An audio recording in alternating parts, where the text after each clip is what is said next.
పిల్లల జీవితాలను నష్టం చేస్తుంది పాపం. దంపతులను విడదీస్తుంది పాపం. కుటుంబాల్లో అల్లరి చేస్తుంది పాపం. అనేక స్టూడెంట్స్ మీద ఈ పాపము విజృంభిస్తూ ఉంది.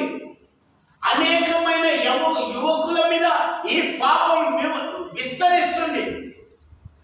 కృప విస్తరించాలన్నా, ఆశీర్వాదం విస్తరించాలన్నా పాపం విస్తరిస్తుంది. కారణం